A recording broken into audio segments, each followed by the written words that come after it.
नमस्कार दोस्तों, HRDIS में आप सभी का स्वागत है। कैसे हैं आप सभी लोग? आई होप आप सभी लोग अच्छे होंगे और अपनी पढ़ाई को बढ़िया तरीके से कर रहे होंगे।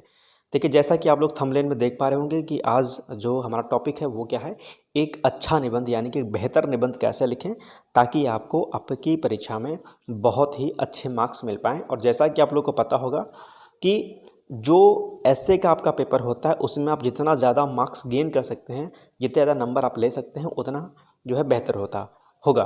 ठीक है, तो आज हम लोग बेसिकली जो चर्चा करेंगे वो दो एग्जाम पर करेंगे, यानी कि यूपी पीसीएस में जो एस्से होता है वो कितने वर्ड्स और कितने मार्क्स का होता है, और साथ ही साथ में यूपी पीसीएस आरओ की जो आपकी परीक्षा होने वाली है उसमें कितने मार्क्स का आपका एस्से आता है और कितने वर्ड्स लिमिट में आपको लिखना होता है। ठीक है, हालांकि ये जो सेशन है ये सभी एग्जाम्स के लिए है, यानी कि चाहे वो यूपीएससी का एग्जाम होगा, अगर वहाँ पर आपको एस्से लिखना होगा तो उसके लिए भी ये बेनिफिशियल है।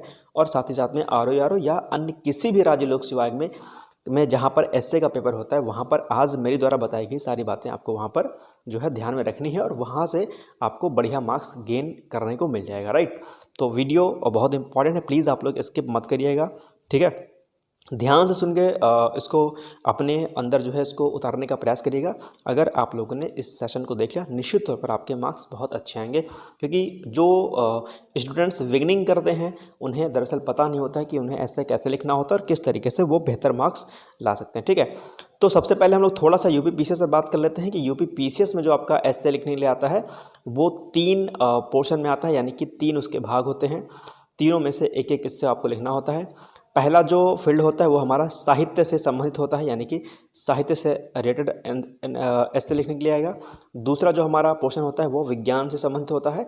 और तीसरा जो है हमारा किससे संबंधित होता है, करंट इश्यूज़ के होते हैं, जो भी समसामयिक में जो भी मुद्दे चल रहे होते हैं। Right, UP PCS RO ARO में भी सेम यही होता है, साहित्य से संबंधित एक एस्से लिखना होगा, एक एस्से आपको विज्ञान से के क्षेत्र से, और तीसरा एस्से आपको करंट के इश्यूज से लिखना होगा, जो कि दिया रहेगा आपको। ठीक, अब हम लोग थोड़ा सा बात कर लेते हैं कि यूपी पीसीएस में कितने मार्क्स का और कितने वर्ड्स में आता है।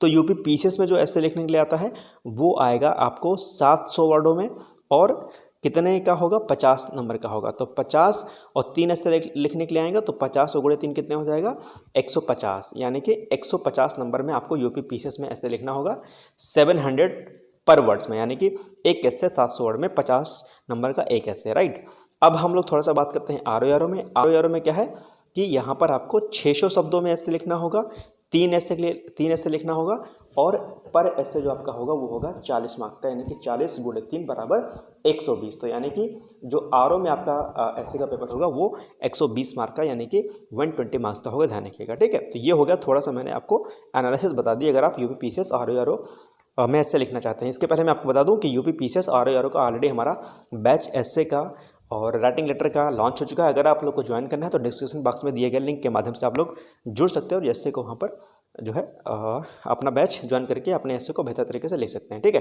खैर चर्चा हम लोग कर रहे थे क्या कि सबसे पहले अगर एस्से आएगा तो सबसे पहले जो 3 एस्से लिखने के लिए आएंगे उनमें से आपके पास ऑप्शंस रहेंगे कि किसमें से आपको क्या क्या लिखना है। ठीक है, तो सबसे पहले टॉपिक को आप चूज़ कर लीजिए कि किस टॉपिक में आप जो है बेहतर प्रदर्शन कर सकते हैं, यानी कि ऐसा कौन सा टॉपिक है जहां पर आप मार्क्स बढ़िया ला सकते हैं, यानी कि जिस पर आपकी जानकारी जो है क्या है, बढ़िया जानकारी आपकी है, तो उस एस्से को आपको लिखना है। ठीक है, तो आपने टॉपिक को चूज़ कर लिया। ठीक है, अब टॉपिक को सही से समझने का प्रयास करेंगे। दरअसल जो निबंध जो दिया गया है वो निबंध है क्या, उसका मीनिंग क्या है, ये समझना बहुत मुश्किल होता है, और जब तक आप इसको नहीं समझेंगे तब तक आप नहीं समझ पाएंगे। जैसे कि एग्जाम्पल के लिए एस्से अगर दिया है कि जलवायु परिवर्तन और भारत, तो अब एस्से का टॉपिक है ये, अब आपको समझना पड़ेगा कि दरअसल इसका मीनिंग क्या है। तो सबसे पहले जलवायु परिवर्तन को आपको बताना है कि जलवायु परिवर्तन क्या होता है, और जलवायु परिवर्तन किसके परिप्रेक्ष्य में, भारत के परिप्रेक्ष्य में। ठीक है, तो टॉपिक को आपको समझना है और उसके बाद आपको लिखना है। दूसरी महत्वपूर्ण बात है, जब भी आप लिखें ऐसे तो शब्द सीमा जो होती है यूपी पीसीएस में 700 शब्दों की, और साथ ही साथ में आरओआर में 600 शब्दों की, इस शब्द सीमा को आपको ध्यान रखना है। ठीक है, ये महत्वपूर्ण एक आपका फैक्ट है। ओके, अब हम लोग बात करते हैं कि जो सबसे बड़ा संशय होता है कि शुरुआत कैसे करें, कैसे हम उसकी बिगिनिंग करें, कैसे स्टार्टिंग करें उसकी एस्से को। तो सबसे पहले जो भी एस्से होता है, आपने टॉपिक चूज कर लिया कि मुझे साहित्य वाले में से ये वाला निबंध लिखना है, विज्ञान वाले में से ये लिखना है, और करंट के इश्यूज में से मुझे ये वाला इससे लिखना है। तो अब आपने माना कि कोई एग्जाम्पल के लिए आपने पहला टॉपिक चूज़ कर लिया, तो अब उस एक्स नाम के ऐसे में आपको क्या क्या चीज़ें लिखनी है, तो ये अपने मन में उस पूरे डायग्राम को आप पहले बना लीजिए कि मुझे एक तरीके से मैं यूँ कहूँ कि उसका एक प्रॉपर खाका आपने खींच लिया, एक जो है कि अब इस ऐसे में मुझे ये पॉइंट्स लिखने हैं अपने माइंड में कहीं, या फिर रफ पेज है तो रफ में आप लिख के देख लें कि मुझे कैसे लिखना है, ठीक है। तो इतना काम आपको करना है कि डायग्राम आपके माइंड में हो जाए कि इस वाले ऐसे में मुझे ये टॉपिक लिखना है। इसके बाद शुरुआत कैसे करें, यानी कि लिखें, डायग्राम हमने बना लिया, ठीक है, लेकिन अब जो हम शुरुआत करें, अब शुरुआत में हम कहाँ से शुरुआत करें, पहला शब्द हमारा क्या होना चाहिए। तो जो भी ऐसे है उस ऐसे की शुरुआत, अगर मुझे लगता है कि आप कोई उद्धरण आपके पास है, कोई अच्छी सी पंक्ति है, किसी अच्छे चिंतक ने, विचारक ने या समाज सेवी ने कुछ अच्छा विचार उस पर्टिकुलर टॉपिक से संबंधित दिया है, तो आपको उससे क्या करनी चाहिए, स्टार्टिंग करनी चाहिए अपने, ठीक है। इन्वर्टेड कॉमा से स्टार्ट करिए और वहाँ पर वो अपना उदाहरण लिखिए, कोई पंक्ति, गीत या कविता, सॉरी, जो भी चीज़ें हैं, जो एक बेहतर लाइन हो सकती है कि एग्जामिनर आपके ऐसे को जैसे ही देखे स्टार्टिंग में वो अट्रैक्ट हो जाए, तो वहाँ से उस उदाहरण से आप उसकी शुरुआत कर सकते हैं, ठीक। इसके अलावा आप कुछ जब ऐसे लिखना शुरू करें तो उसके बीच में कुछ अच्छे विचार हो गए आपके, कुछ बेहतर श्लोक आपके हो गए, ठीक है, या कुछ और उद्धरण हो गए, किसी की कही बात, चिंतक की कही बात, या कुछ जो हमारे पुराने जो सुधारक रहे, समाज सुधारक रहे, उनकी कोई कही बात है, इनको आपको बीच बीच में मेंशन करते रहना है। और इसके लिए आपको क्या काम करना है कि एक अलग से आप डायरी बना लीजिए, ठीक है, और उस डायरी में आप जितने भी अच्छे सुधारक हुए हैं उनके अच्छे अच्छे जो क्या कहते हैं कोटेशंस हैं, उनके जो अच्छी अच्छी बातें हैं, उनके बातों को वहाँ पर आप इकट्ठे कर लो कि साहित्य से संबंधित अगर ऐसे आएगा तो हमें इन इन व्यक्तियों के कोटेशन को कोट करना है। अगर विज्ञान से संबंधित अगर कोई मुद्दा आता है तो हमको विज्ञान वाले टॉपिक में हमें इन इन व्यक्तियों के अच्छे पंक्ति को लिखना है। तो इस तरीके से एक डायरी बना करके वहाँ पर आप अच्छे अच्छे जो कोटेशन, श्लोक, अच्छे विचार आदि वहाँ पर आप इकट्ठा करके चले, ताकि जो है जब आप उस पर्टिकुलर टॉपिक से संबंधित ऐसे आए तो वहाँ पर आप अच्छे विचार, अच्छे श्लोक, अच्छी पंक्तियाँ, अच्छे जो है थिंकिंग जो अप्रोच उनकी होती है उनको आप वहाँ पर लिख पाएँ, ठीक है। तो ये आपका वहाँ से होना चाहिए, बीच बीच में ऐसे कि आप जो है वहाँ पर लिखते रहें और उसको इन्वर्टेड कॉमा में करते रहें, साथ साथ में उसको अंडरलाइन भी करते रहिएगा कि ये पंक्ति महात्मा गांधी ने कही है, ये अम्बेडकर जी ने कही थी, या फिर ये किसी खास फॉरेन राइटर ने कही है, ठीक है। चलिए, तो ये 3 बातें आपको यहाँ पर जो है करनी है, यानी कि शुरुआत कैसे करें, इस तरीके से आपको शुरुआत करनी है, राइट। अब हम लोग बात करते हैं कि जब हम निबंध लिखें तो हमारी थिंकिंग क्या होती है, यानी कि हमारी अप्रोच, हमारी विचारधारा कैसी होनी चाहिए। ये बहुत इम्पॉर्टेंट है, क्योंकि ऐसे बिल्कुल जब ऐसे आप लिखते हो तो क्या होता है, जैसे आप एग्जांपल के लिए आप मुख्य परीक्षा के उत्तर लिखते हो तो वहाँ पर आपके पास लिमिटेड चीज़ें होती हैं, आपको टू द पॉइंट लिखना होता है, वहाँ पर आप बहुत ज़्यादा इधर उधर नहीं कर पाते हो। लेकिन ऐसे में बहुत बड़ा स्कोप होता है, क्योंकि 700 जो है क्या कहते हैं वर्ड्स में आपको पीसेस में लिखना होगा, 600 जो है वर्ड्स में आपको आरओ में लिखना होगा। तो ये आपके पास समझिए 2, 3, 4 आंसर के बराबर ये एक आपका ऐसे होता है। तो यहाँ पर आपके विचार बहुत खुल के सामने आते हैं। तो जब विचार आपके खुल के सामने आते हैं तो कई बार क्या होता है कि आप बहुत भावुक हो जाते हैं या पैनिक कंडीशन में आ जाते हैं, तो वहाँ पर आप कुछ भी लिखना शुरू कर देते हैं। ये स्थिति आपके साथ नहीं होनी चाहिए, यानी कि आपकी जो विचारधारा होनी चाहिए वो दरअसल सकारात्मक सोच की होनी चाहिए। ध्यान रखना, पॉजिटिव आपको हमेशा अप्रोच रखना है, नेगेटिव आपको नहीं रखना है।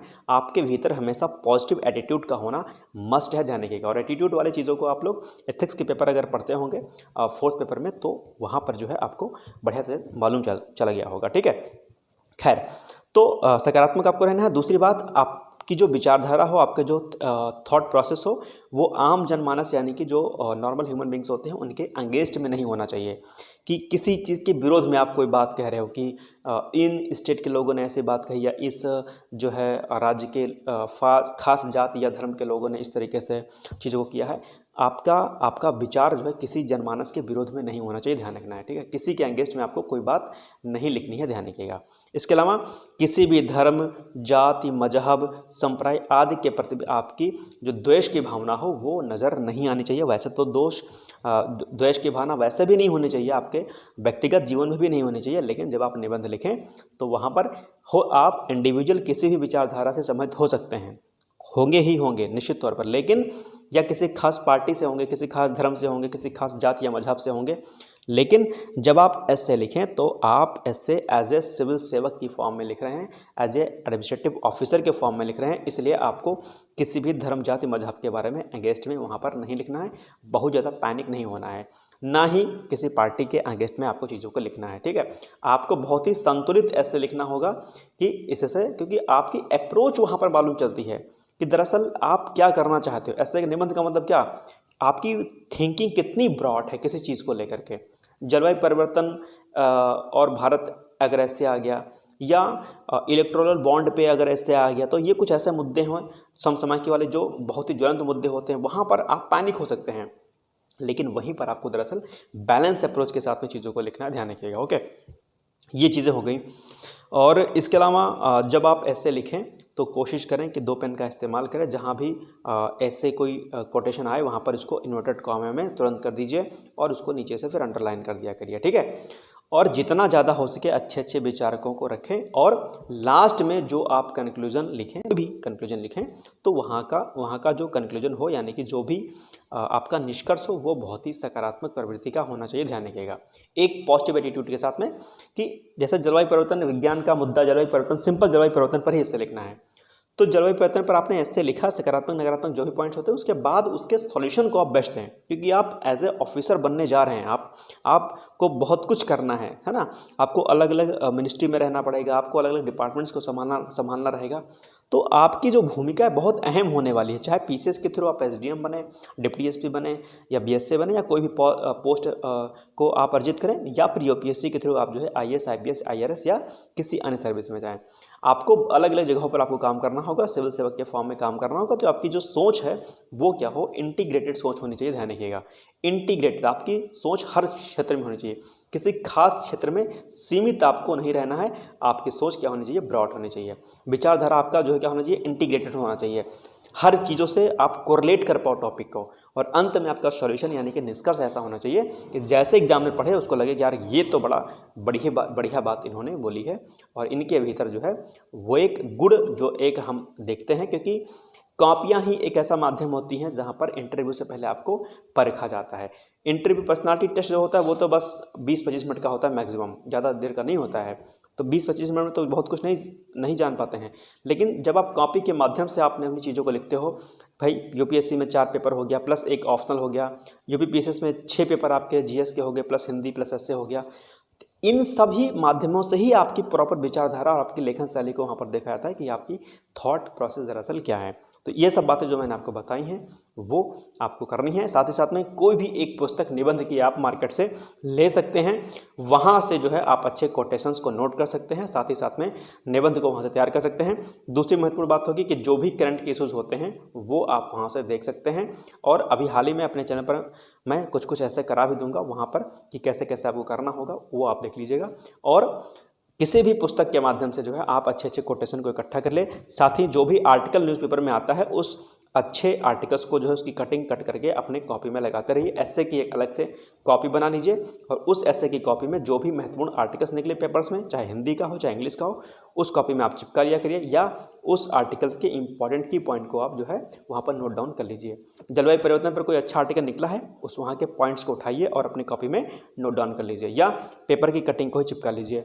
ठीक है, तो इस तरीके से चीज़ों को जो है करना सोचिए। साथ ही साथ में अगर एग्जाम्पल के लिए महिला सशक्तिकरण पर जो है ऐसे लिखने के लिए आ गया, तो महिला सशक्तिकरण पर आपको ऐसे लिखना है, और साथ ही साथ में जो भी करंट के इश्यूज होते हैं उनको वहाँ पर आपको मेंशन करते रहना है। अपनी बात को जो है किसी ना किसी थ्रू जो है रेफरेंस के थ्रू आपको प्रूफ करता रहना है कि वर्तमान में भारत सरकार ने महिला सशक्तिकरण के लिए हाल ही में ये नियम या ये प्रावधान पारित किए हैं। लोकसभा में या राज्यसभा में ये नियम जो है प्रस्तावित था और अभी ये पास हो चुका है। तो यानी कि करंट के इश्यूज से आप उसको कोरिलेट करते हुए जरूर चलेंगे। कोई भी मुद्दा होगा, चाहे साहित्य वाला होगा, विज्ञान का होगा या करंट का होगा, आपको जो भी समसामयिक में चल रहा होगा और उस पर जो भी प्रावधान हाल फिलहाल में बने होंगे उनको आपको जरूर मेंशन करना है। यानी कि अपनी बात को किसी रेफरेंस के थ्रू, किसी कोट के थ्रू आपको प्रूफ करना रहेगा, ध्यान रखिएगा। तो इस तरीके से आप ऐसे को ले सकते हैं। बाकी राइटिंग स्किल बहुत इंपॉर्टेंट होती है, ध्यान रखिएगा कि कुछ ऐसा ना लिखें कि शब्द जो है वहाँ पर ना पढ़ने मिले, ठीक है। आपकी लिखावट, लेखन शैली भी निबंध के लिए बहुत महत्वपूर्ण है, ध्यान रखिएगा। और सुंदरता किसको नहीं पसंद होती है, आजकल तो दुनिया सुंदरता के पीछे ही भाग रही है, ठीक है। तो लेखनी ऐसी होनी चाहिए कि वो पठनीय हो पाए, यानी कि पढ़ सके। इतना भी नहीं है कि एकदम सदा सदा कि एकदम बिल्कुल बिल्कुल बढ़िया लिखने लग गए, 10 पेन का इस्तेमाल कर रहे हैं, ऐसा भी नहीं करना है। लेकिन लिखावट आपकी ऐसी हो कि वो पठनीय हो, यानी कि वो एग्जामिनर पढ़ पाए, चाहे वो इंग्लिश में हो चाहे वो हिंदी में हो, ठीक है। तो ये कुछ पॉइंट्स से मुझे लगता है कि शायद आपको चीज़ों को समझ में आया होगा। अगर आपको वीडियो अच्छा लगा हो तो प्लीज़ वीडियो को लाइक कर दें, शेयर कर दें और सब्सक्राइब जरूर कर दीजिएगा, ताकि कोई भी अपडेट हो वो आपको मिलती रहे। बेल आइकन को जरूर प्रेस करना मत भूलिएगा, ठीक है, ताकि नोटिफिकेशन किसी भी वीडियो का आप लोग को मिलता रहे। इसके अलावा जो है और भी कई सारे हमारे प्रोग्राम हैं, किसी भी जानकारी के लिए आप डिस्क्रिप्शन बॉक्स में दिए गए लिंक के माध्यम से मुझसे संपर्क कर सकते हैं। ऑल द बेस्ट है, bye bye, take care, thank you so much. जय हिंद, जय भारत।